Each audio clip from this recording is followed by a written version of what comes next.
नमस्कार, मी हनुमंत दायगुडे.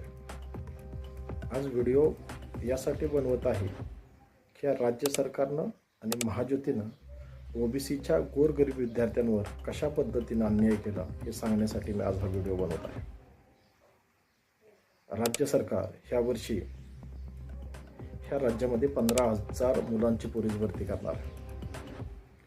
ह्या भरतीमध्येच ओबीसी विद्यार्थ्यांवर ह्या महायुतीच्या अधिकाऱ्यांनी आणि या मंत्रिमंडळानं अन्याय केलेला आहे. कारण महायुतीच्या अंतर्गत जे पोलीस भरतीचं जे फ्री ऑफ कॉस्ट प्रशिक्षण दिलं जातं त्यांनी हे 2 वर्ष झालं दिलेलं. हेच प्रशिक्षण जे आदिवासी महामंडळ आहे त्याच्यामध्ये 23,000 विद्यार्थ्यांना त्यांनी प्रशिक्षण दिलं. 16 डिसेंबर ते 16 जून आत्ताच्या जूनपर्यंत 2025 त्यांनी 23,000 विद्यार्थ्यांना दिलं. तसंच सारथीनं 3,000 विद्यार्थ्यांना दिलं. तसंच बार्टीनं 3,000 ते 3,500 विद्यार्थ्यांना दिलं.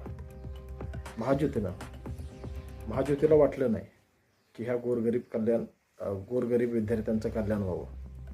त्यांचं फक्त एकच लक्ष असतं, त्यांचं प्रशिक्षण कुठं आहे की त्यांचा अभ्यास असतो की आपल्याला कुठं अधिकाऱ्यांना जास्त पैसे मिळतील असेच कोर्स ते ऑनलाईन किंवा ऑफलाईन घेत असतात, म्हणजे अधिकाऱ्यांचे खिसे भरण्यासाठी.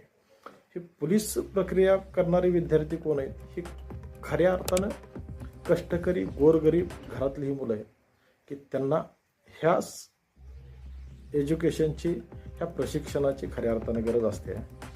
पण त्यांच्यावर ह्यांचा पहिल्यापासून अन्याय, कारण ही स्वतःची घरं भरायची आहे. ह्या प्रशिक्षणाच्या माध्यमातून ही मुलं होतील पण ह्यांचे खिसे भरणार नाहीत ना, ह्यांचे खिसे भरणार नाहीत.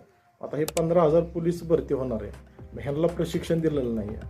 माझी राज्य सरकारला विनंती आहे की ओबीसींचं प्रशिक्षण पूर्ण झाल्याशिवाय ही भरती काढू नये. ओबीसींची हे प्रशिक्षण पूर्ण झाल्याही भरती काढू नये. कारण आता ह्या व्हिडिओच्या माध्यमातून मी तुम्हाला बार्टी ह्यांनी काढलेले हे सगळं दाखवतो. ज्या न्यूज आलेत 15,000 विद्यार्थ्यांच्या, त्याचे मी तुम्हाला फोटोज टाकतो. मला देवेंद्र फडणवीस साहेब, अजितदादा आणि एकनाथभाई शिंदे विनंती आहे की हे प्रशिक्षण पूर्ण झाल्याशिवाय, कारण हे जर हे प्रशिक्षण तुम्ही न घेता जर ती प्रक्रिया पूर्ण करत असाल तर खऱ्या अर्थानं ओबीसींच्या विद्यार्थ्यांवर अन्याय होईल. त्याच्यामुळे ह्यांचं फ्री ऑफ कॉस्ट प्रशिक्षण पूर्ण करून मग ही पोलीस भरती प्रक्रियेला सुरुवात करावी. आणि हे जे अधिकारी आहेत त्यांनी का हे प्रशिक्षण घेतलं नाही ह्याचं त्यांच्यावर तुम्ही लेखी त्यांच्याकडनं सगळं मागून घ्या की हे 2 वर्ष तुम्ही प्रक्रिया का घेतलेली